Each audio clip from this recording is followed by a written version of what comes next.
Today I'm going to teach you how to go viral on TikTok, and this is the formula that works for me. There's plenty of ways to go viral on TikTok, of course, but there's a few categories that I was able to sort of put together that would work for, I think, pretty much anyone as long as you put in some serious effort. This video is going to be broken down into 4 categories. We got composition, algorithm, script, and psychology. Script and psychology are sort of one and the same, but there's a few points for both of those that are like separate from each other. So first of all, composition, you need good video quality. 1080p, 30 FPS vertical video is just, you know, bare minimum. Almost every single phone nowadays has that. Like if you bought something in the last 5 years, like it probably has that. Doesn't matter if it's Android or iPhone, if you're shooting right in the camera app, it should be fine. Second thing is good lighting, which I'd argue is the most important part of the composition. Good lighting could fix a bad camera pretty well. Most cameras are built to handle higher exposure rather than lower exposure. That's why it looks all noisy and grainy and laggy when you try to film in low light. I highly recommend you watch this video about how to do 3-point lighting. It's really easy to understand, and I'm not even following that to an absolute T, but of course my lighting situation looks quite nice. And third is good audio. If you're using your phone, I mean, odds are the quality of your phone audio is actually good, especially for things like TikTok. Like people are recording directly on TikTok with their phone mic all the time. If you're using a camcorder like I have, like the quality is just so bad. Like just listen to this audio. Tell me you wouldn't turn this video off immediately if you heard this. Of course I'm using my good mic for this video, but it really only works at my desk. If you're trying to travel and do like content on the streets or like,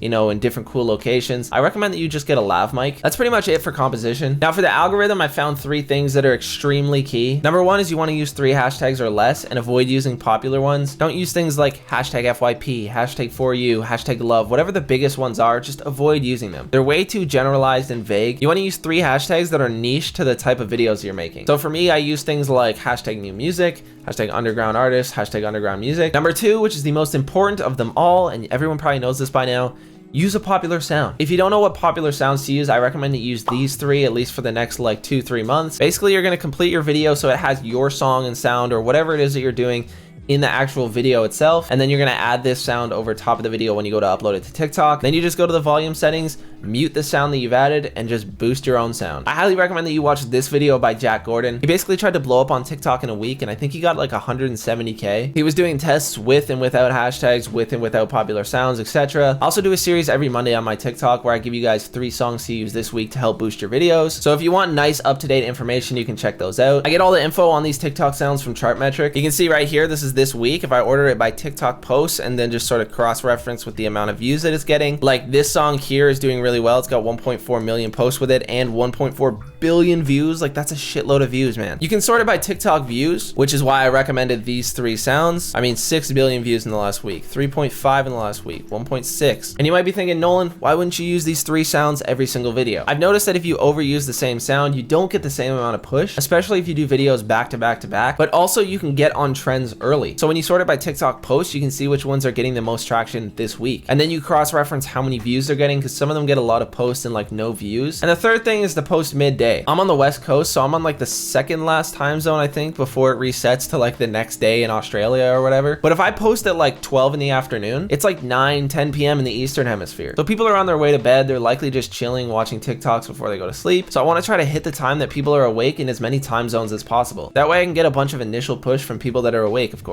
Now, before we talk about the script and psychology, I want to talk about today's sponsor, which is DistroKid. If you don't already have music on Spotify, Apple Music, Deezer, any of the big platforms, they start at just $19.99 a year. I'm on their $36 a year plan, which is super duper affordable. Like once a year, $36. Like you spend that on Uber Eats just getting fries from McDonald's. It's crazy. You get unlimited uploads. You can schedule your music. You keep 100% of your royalties and masters. You can take down music whenever you'd like. You can become a Twitch affiliate immediately just by being a DistroKid member. You can get an official artist channel on YouTube for your own music. That's why my channel has that little note next to my name. And that's really only scratching the surface. So if you want to sign up, make sure you use my VIP link at the top of the description. It'll save you 7%. It'll support me, and I would really appreciate it. Big shout out to DistroKid for sponsoring the video. But with that said, let's get back to it. First of all, you want to have a catchy opener / headline. I recommend that you go rewatch the videos that you liked. Odds are you're going to see similarities in the headline or something being very catchy in the very beginning. If you can't capture someone's attention in the first 3 seconds, like your video is bound to fail. So you want to make sure that you're kind of obvious about what's happening, but also intriguing, like, oh, what could happen? If you put a headline saying like, no way he said that, and then you put a little clip of your song and it comes to a line that's like really funny or like creative, like that could be one way to capture people's attention. Second thing is to bring in some familiarity. For example, in some of my videos, I'll put like, if you already listen to Kid Laroi or Justin Bieber or whoever, I've brought in some familiarity so people sort of know what to expect. Those who have made it that far into the video get re-involved into it, thinking like, oh, I already like this person, so, you know, maybe I'll actually listen to this song. It's a great way to keep people's interest as well as make them feel comfortable, you know, going into listening to the new artist. Number 3 is being short and to the point. I mean, we're on the TikTok app, right? Like, what do you expect? You got to be straight to the point with people. People are losing attention span, and I mean, it's just even worse on that app. It's meant to be short, sweet, simple content. So make sure you're not doing a bunch of filler, explaining stuff and going on a big ramble. I know that you may feel like you need to include a bunch of extra information, but I caught myself a bunch of times trying to leave in things, and I'm just like, this is extending the video by an additional like 10, 15 seconds. If you can shorten it up and get across the same message, like you're doing the same thing, but just a lot more efficiently and effectively. At number 4, I would recommend that you keep it under 1 minute for a while. I would also say keep it above 15 seconds. TikTok wants to reward people that are actually keeping the attention span on the platform. So if you're able to hold people longer than a 15-second time span, then they're going to reward you. But if you try to do content over a minute, like odds are people are going to lose interest at that 60-second mark. So, you know, somewhere between 15 seconds and a minute is like ideal for the first little while. Now for psychology, these are a couple things that you just want to keep in mind when it comes to writing your script or just like building your brand as a whole. First thing I would say is be selfless and giving. I don't mean this in like you need to be doing giveaways and stuff like that. I mean it as in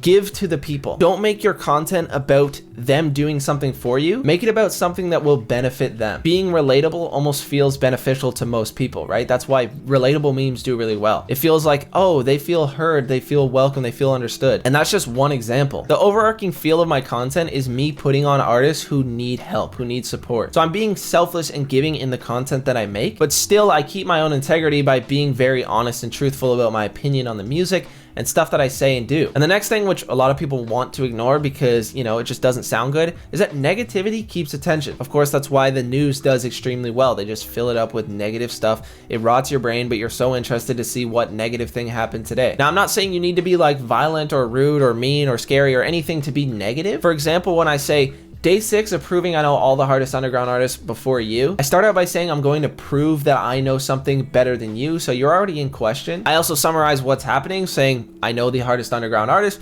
so, you know, people know they're going to be finding out about a new underground artist. And then I call everyone out again by saying before you, saying like, oh, you're too slow to this, look at me, I'm better, I got to this person. And it also locks people in to be like, oh, do I actually not know about this person? Do I already know who this is? And so I've already caught people's attention in the first 3 seconds. And so I start out most of my videos with a negative approach, but I end it on a positive, honest note. And the last thing is to be strange. I mean, ever since I started wearing these goggles, my videos started doing well. I think this sort of catches people's attention in the same way that the negativity does. People are like, wait, why is he wearing goggles? Bro's inside. Like, what? Why is he wearing those? What the hell? People just get confused and they're like thrown off for a second, and they may just get caught up watching the video trying to figure out why I'm wearing goggles. So being slightly strange with something as simple as what you wear can make a big difference in how well your videos perform. It also builds up a part of your brand. I mean, look at me now. I'm wearing these goggles in my YouTube videos. So see if these videos start doing better because of my goggles. Maybe they will, maybe they won't. It's the same reason The Weeknd did really well with the weird hair. It's the same reason 6ix9ine did really well being all rainbowed out. Like having some sort of strange captive look to you is going to be beneficial. But yeah, I think that's pretty much it. Let me know if you have any questions. Anyways, guys, been your boy MMXVII, and I'm out. Peace.